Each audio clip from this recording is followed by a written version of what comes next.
You use it, I use it, we all use it every single day. But have you ever stopped to think about how the internet actually works? I'm not talking about vague ideas of the cloud. Today we're going to trace the incredible, lightning-fast journey of a single click from your screen across the globe and back again. Let's dive in. Okay, so picture this. You click a like button. Boom. It seems totally instant, right? But that simple, tiny action kicks off this unbelievable chain reaction. So what is really going on in that split second? That's the mystery we're about to unravel. You know, the best way to wrap your head around this is to see your click as the start of an epic journey. Your like is really just a tiny message that has to travel from your device to a server that could be thousands of miles away. And just like any good traveler, first it needs to get packed for the trip. Right. You can't just fling raw data across the internet and hope for the best. It has to be prepared, packaged, and addressed with incredible precision. This whole process is absolutely crucial to make sure your like gets to the right place in one piece. So how does this all get packed up?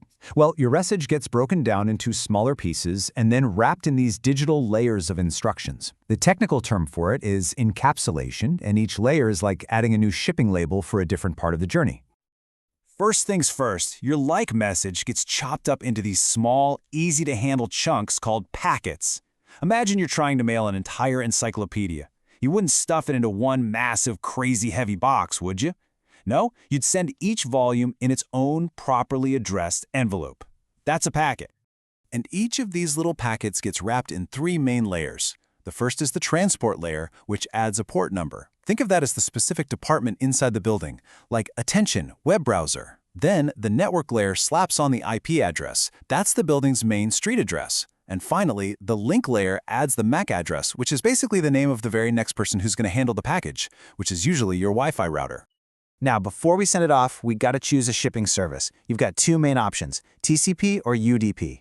TCP is like sending a tracked package with delivery confirmation. It makes sure every single packet gets there, in the right order, super reliable.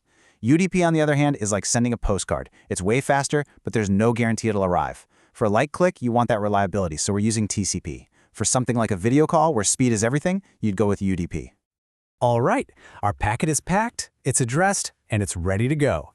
The journey begins with the very first hop, from your phone or computer to your local router. Think of your router as the local post office. It's the first stop on the way to the wider world. So how does your phone even find your router in the first place? Well, that's where that MAC address comes in. Your IP address is kind of like a temporary mailing address that can change. But the MAC address, that's like a permanent serial number that's literally burned into your device's hardware. It's only used for this direct, local communication. And here is where the real magic begins. Our digital packet, this string of ones and zeros, can't just float through the air. It has to become a physical signal. It gets translated into a pulse of light. I'm serious. If your router is connected with fiber optics, your little packet becomes a series of light flashes, zipping through a glass cable at almost the speed of light. Or, and this is probably what's happening for most of us on Wi-Fi, it's translated into a radio wave and broadcast through the air. That digital information becomes a real, physical thing traveling through your room. It's just wild. Okay, so our packet made it from the couch to the router. That's the easy part. Now the real adventure begins. It's leaving your cozy home network and entering the core of the internet, a massive, sprawling, interconnected maze of networks run by thousands of different companies. Which brings up the big question, right? The internet isn't just one thing, it's a network of networks. With literally billions of possible destinations, how in the world does one tiny packet find its way to one specific server, maybe on the other side of the planet? Well, the answer goes back to that second layer of packaging we added, the IP address.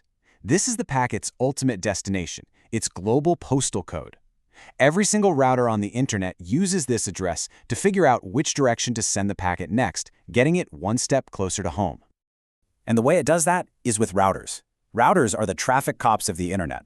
A router doesn't need to know the entire path from start to finish. It just does one simple job over and over. Read the destination IP address and figure out the best next hop to send the packet on its way. It's a journey made one step at a time. You know, what makes the internet so incredibly resilient is that it's what we call a datagram network.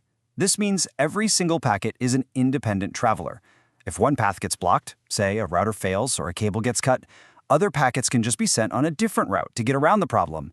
It's not like the old phone system, where if one wire broke, the whole call was dead. So after hopping across who knows how many routers, cities, and maybe even under oceans, our little packet finally arrives at the destination server. The journey is almost over, but the server can't read the message yet, not while it's all wrapped up. It's time for unpacking. And this unpacking process, decapsulation is the fancy term, is just doing everything we did at the beginning, but in reverse. The link layer header comes off, then the network layer header, then the transport layer header, and finally, the original like data is revealed. All the packets are put back together and it's delivered to the application. But wait, it's not a one-way street. Because we use that super reliable TCP shipping, the server now sends a tiny little confirmation packet called an ACK all the way back to you. It follows the exact same kind of journey, but in reverse. When your device gets that ACK, the like button on your screen finally changes color, and the round trip is complete. Now let's just zoom out for a second. What we just described, for one single click, is happening trillions of times every single day, all over the world. It's this vast, hidden symphony of protocols and hardware, all working together perfectly without us even noticing. And this whole system wasn't built in a day. It started back in 1969 with ARPANET, a tiny little research network. The core protocols we've been talking about, TCP/IP, they were standardized in 1983. But it was really the invention of the World Wide Web in the early 90s that blew the doors open for everyone. And since about 2005, the explosion of mobile phones has put this incredible power right in the palm of our hands. I mean, the scale today is just staggering. As of 2023, there were about 15 billion devices connected to the internet. 15 billion. Just try to picture that for a second.